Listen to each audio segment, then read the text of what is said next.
Fala, meu vestibulando, tudo bem contigo? Vamos para a nossa quarta aula do projeto Top 10 Enem. Galera, nessa aula eu vou dividi-la em três partes. A primeira parte a gente vai trabalhar com o conceito de soluções e também com a parte de concentração de soluções.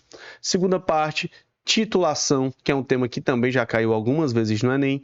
E a terceira parte da nossa aula de soluções vai ser sobre propriedades coligativas. Então, se tu não quer perder nada, galera, se inscreve aqui no meu canal, que é onde eu posto todas essas aulas que vão ser extremamente importantes para você que vai fazer Enem. Também eu não posso esquecer de pedir, segue aqui nas minhas redes sociais, que vão estar aparecendo aqui embaixo, @prof.tessoaraújo, porque é lá onde eu coloco dicas, tá certo? Onde eu coloco as novidades aqui que eu vou fazer para vocês. E é isso, tá, pessoal? Vamos seguindo, vamos para a nossa aula, que é um tema extremamente importante. Vamos lá, pessoal, soluções. Então, começando aqui. Primeira parte, você precisa entender o que é uma solução. Soluções são misturas, tá? De aspecto homogêneo. Primeira coisa, tá, galera? Conceitos básicos de química. Quando eu digo que algo tem aspecto homogêneo, ele vai ter somente uma fase, tá certo? Uma fase é uma divisãozinha da tua mistura, só consigo ver uma coisa, tá certo? As partículas em uma solução são menores do que 1 nanômetro, e significa, pessoal, que em soluções a gente vai estar trabalhando com átomos dispersos, tá? Aí no meio, ou até mesmo íons dispersos no meio, tá? Numa solução nós temos soluto e solvente. Solvente normalmente é aquela substância que está em maior quantidade e mantém o seu estado físico, tá? E o soluto é aquela que está em menor quantidade e é dispersada no solvente. Tranquilo? E tipos de soluções: solução sólida, líquida e gasosa. Um exemplo de uma solução sólida, pessoal, são, por exemplo, as ligas metálicas. Vamos citar uma aqui: ouro, 18 quilates.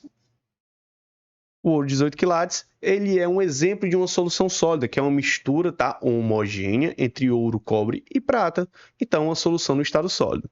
Uma solução líquida, pessoal, é quando ela está no estado líquido, por exemplo, o soro fisiológico. Soro fisiológico é um exemplo de uma solução no estado líquido, tá? Solução gasosa, por exemplo, o ar atmosférico é um exemplo, tá? Atmosférico. Então, é outro exemplo de uma solução aqui, só que no estado gasoso. Beleza? Vamos embora, vamos para frente. Mecanismo de dissolução. Pessoal, para que um soluto seja solúvel em um solvente, nós temos que ter essas duas coisinhas aqui. Primeiro, essa frase que todo mundo conhece, né? Semelhante dissolve semelhante. Mas essa frase, pessoal, ela remete muito à polaridade. Substâncias polares vão dissolver outras substâncias polares. Substâncias apolares vão dissolver outras substâncias apolares, tá certo? Mas não depende só da polaridade, depende também, tá, pessoal, das forças intermoleculares. E eu cito aqui, ó, detalhe. Então, depende da polaridade e das forças intermoleculares. E o que é a solvatação? A solvatação, pessoal, é quando, por exemplo, nós temos um íon, como Na+, e nós temos um ânion, tá? Como Cl-, e a água ela se organiza de maneira, a parte negativa dela vai ficar apontada para o cátion, tá? Ó. Enquanto a parte positiva da água, que são os hidrogênios, vão ficar voltadas para o ânion, que é negativo, tá certo, pessoal? Então, isso é a solvatação, a organização das moléculas da água ao redor de substâncias. Beleza? Então, quanto mais fácil é solvatar, ou seja, quanto menor é o composto, mais fácil é solvatar, porque é mais fácil botar água, moléculas de água ao redor dessa substância. E também tem que ter a questão da polaridade, polar dissolve polar, apolar dissolve apolar, e das forças intermoleculares. Mas, pessoal, cuidado, tá? Eu citei isso na nossa aula sobre interações termoleculares, mas eu preciso citar de novo aqui, tá? Ó, normalmente, substâncias que têm solubilidade em água, certo? Que é um solvente polar, a água é um solvente polar, elas são hidrofílicas. hidrofílicas, se elas são hidrofílicas, e também são lipofóbicas. Lipofóbicas. Agora, pessoal, quando eu tenho um solvente apolar, por exemplo, óleo, tá? O óleo, ele é um solvente, tá? Os óleos normalmente são solventes apolares. E quando é um solvente apolar, vamos deixar só apolar, ele é hidrofóbico, mas também vai ser lipofílico, tá?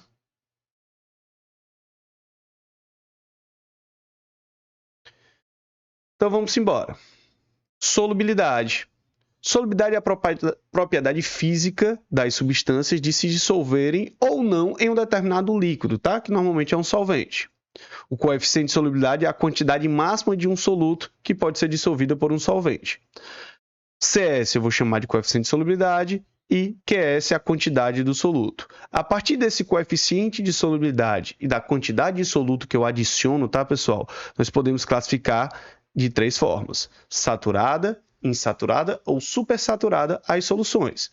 Uma solução saturada, pessoal, é uma solução onde a quantidade de soluto adicionado é igual ao coeficiente de solubilidade. Insaturada é uma solução onde a quantidade de soluto adicionada é inferior ao coeficiente de solubilidade. E supersaturada é quando a quantidade de soluto é maior do que o coeficiente de solubilidade. Então, cuidado com esse detalhe aqui, tá? Eu gosto de fazer uma metáfora em relação a isso aqui. Imagine que tu vai para um rodízio de pizza que tu aguenta comer 10 pedaços de pizza. Se tu comeu menos do que o que tu consegue, sei lá, tu comeu 8 pedaços, tu ainda está insatisfeito. Então, quando eu adiciono menos do que o que consegue dissolver, é insaturado. Agora, se você aguenta comer 10 pedaços e comeu 10 pedaços, você está o quê? Satisfeito. Então, você vai estar saturado. Agora, quando você aguenta comer 10 e comeu 12, tu tá super cheio, ou seja, tu tá super saturado. É uma besteirinha, tá? Mas ajuda a lembrar isso aí. Exemplo aqui, ó. Vamos supor que tu tem um NaCl. O coeficiente de solubilidade, normalmente ele vem nessa unidadezinha assim, ó. Tantos gramas do soluto, tá? Por 100 gramas de água a uma dada temperatura. Aí vamos supor que todos aqui têm 100 gramas de água, certo? 100 gramas de água. Nesse primeiro aqui, tu acrescenta 30 gramas de NaCl.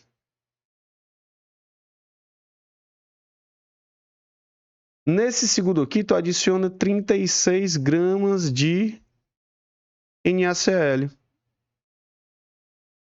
Nesse terceiro aqui, tu adiciona 40 gramas de NaCl.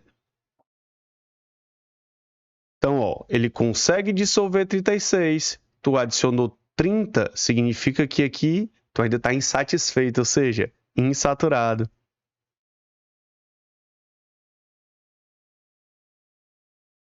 Agora, aguenta dissolver 36 e você adiciona 36, está o quê?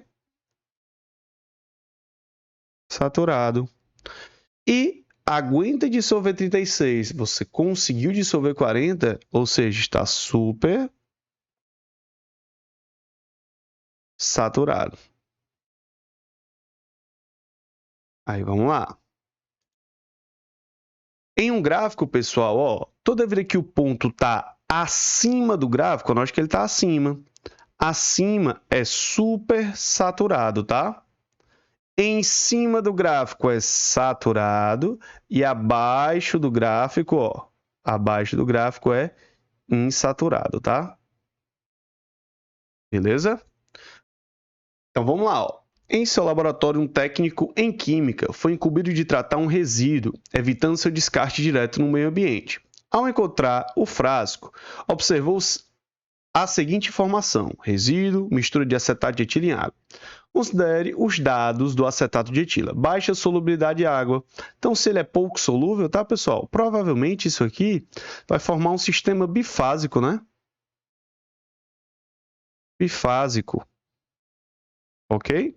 E vai formar uma mistura heterogênea. Massa específica 0,9, temperatura de fusão menos 0,83, pressão máxima de vapor, tá? Ou seja, ela evapora mais fácil do que a água. Aí, a fim de tratar o resíduo, recuperando o acetato de etila, o técnico deve evaporar. Gente, evaporar é um método que a gente usa em misturas homogêneas. No caso aqui é uma mistura heterogênea, tá? Isso aqui mostra que é heterogêneo.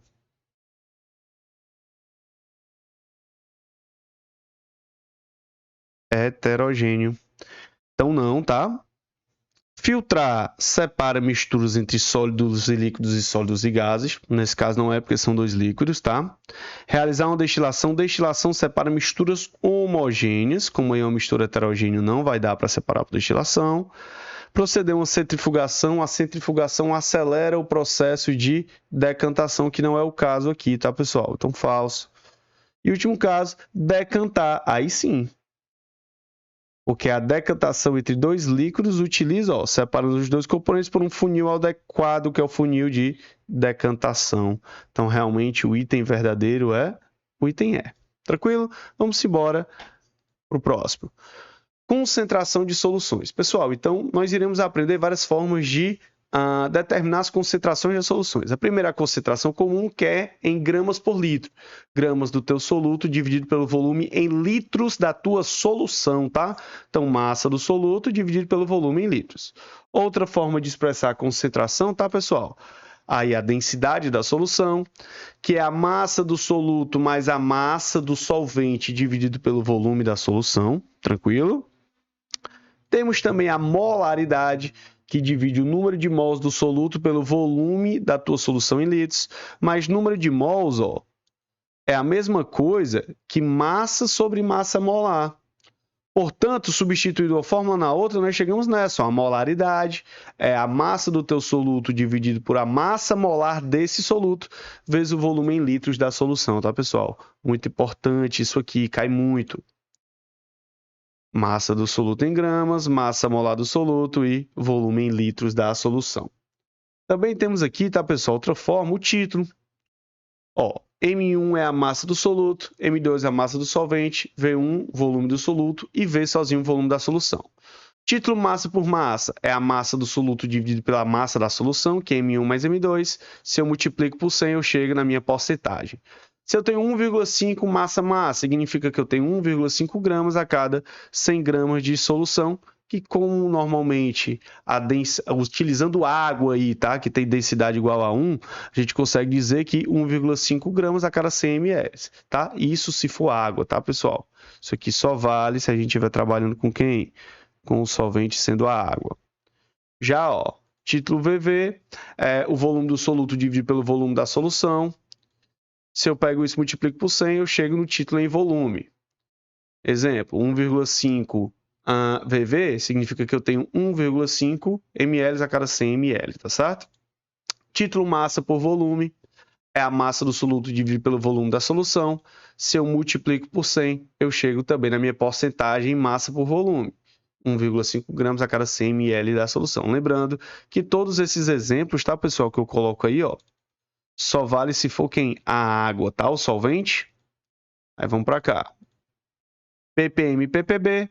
ppm é parte por milhão. É só você dividir a massa do seu soluto dividido por a massa da sua solução. Mas para que isso seja em ppm, essa massa tem que estar em miligramas e essa massa da solução tem que estar em quê? Quilogramas, tá? ppb é a parte por bilhão. Se você vai dividir a massa da sua solução, tá? Do seu soluto, perdão, dividido pela massa da sua solução, vezes 10 a terceira, que é para ser em 1 bilhão de partes, tá, pessoal? A cada 1.000 quilogramas, né? E a gente pode relacionar assim, mais uma vez, se for a água, tá?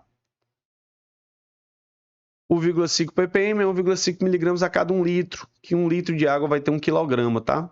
E 1,5 ppb é 1,5 miligramas a cada 1.000 litros. Beleza, pessoal? Vamos embora. É bom saber também diluição, né?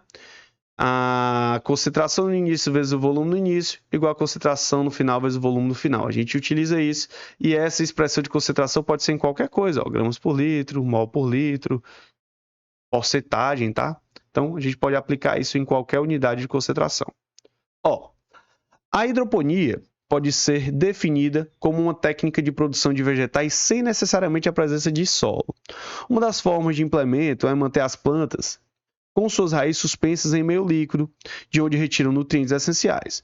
Supondo que um produtor de rúcula hidropônica precise ajustar a concentração de nitrato para 0,09 mol por litro. Então, vamos para cá. Ó. Ele precisa ajustar essa concentração de NO3 menos. Vamos deixar assim, ó. 9 vezes 10 elevado a menos 3.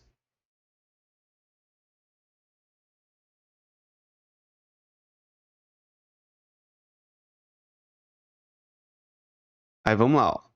Em um tanque de 5 ml. Então, o volume que eu preciso aqui são 5 ml. 5 vezes 10 elevado a terceira litros. Aí ele diz, ó, para isso tem em mãos uma solução comercial, tá? Nutritiva de nitrato de cálcio com 90 gramas por litro. Então, pessoal, ó, vamos lá. A concentração aqui, ó, dessa solução comercial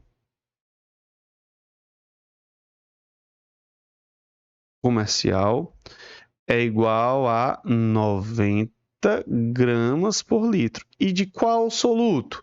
O soluto aqui é o nitrato de cálcio. Vamos anotar aqui, ó, nitrato de cálcio é o CaNO3, 2. Aí, ó. As massas dos elementos são 14, do oxigênio, nitrogênio, oxigênio e cálcio são 14, 16 e 40. Qual o valor mais próximo da solução nutritiva em litros que o produtor deve aplicar? Pessoal, primeira coisa, ó, essa concentração está em mol por litro e essa está em grama por litro. Primeiro passo da tua questão, tá, ó, vou até colocar aqui, ó. Primeiro passo é transformar isso aí, ó, para mol por litro. Se você calcular a massa molar desse composto, ó, 1 vezes 40 mais 2 vezes 14 mais 6 vezes 16, a massa molar aqui, tá? Vai dar igual a 164 gramas por mol. 164 gramas por cada mol.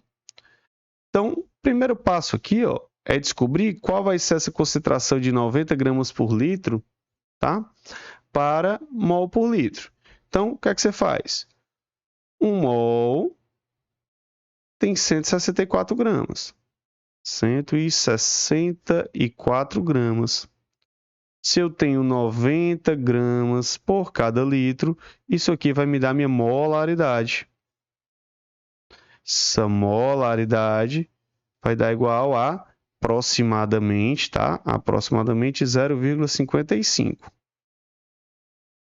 mol por litro. Pronto. Agora, veja bem. Esse CaNO3,2, quando ele se dissocia, ele forma Ca mais 2 NO3 menos. Então, a gente acabou de descobrir que a concentração desse cara é 0,55 mol por litro. Mas eu não quero a concentração dele, eu quero a concentração dos íons nitrato. Se é de 1 para 2, qual vai ser a concentração de íons nitrato aqui? 1,1 mol por litro. Eu só multipliquei isso aqui, tá, pessoal? Por 2, porque é para 2 mols, ó. Beleza. Agora, eu já sei que a minha concentração inicial, tá?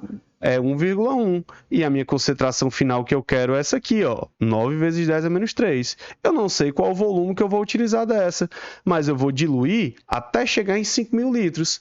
Aí é onde está.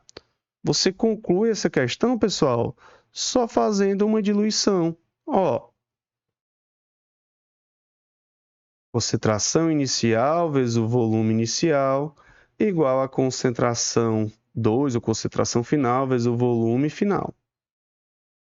Como é que vai ficar isso aqui? Ó, 1,1 vezes o volume dessa que eu quero descobrir vai ser igual à concentração final que eu quero, que é 9 vezes 10 elevado a menos 3, vezes o volume final, que é 5 vezes 10 elevado a 3. Fazer essa continha, pessoal, esse volume 1 aqui, tá? Ele vai dar aproximadamente 41 litros. Ou seja, você precisa diluir 41 litros dessa solução comercial nutritiva para obter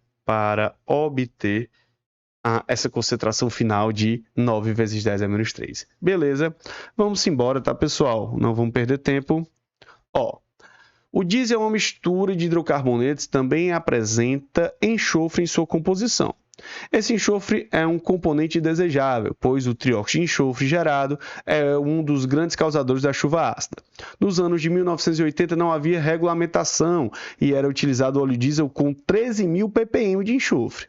Em 2009, o diesel passou a ter 1.800 ppm de enxofre, o S1800, e em seguida foi inserido no mercado o diesel S500 ppm, né, que é 500 ppm. Em 2012, foi difundido o diesel S50, com 50 ppm de enxofre com sua composição.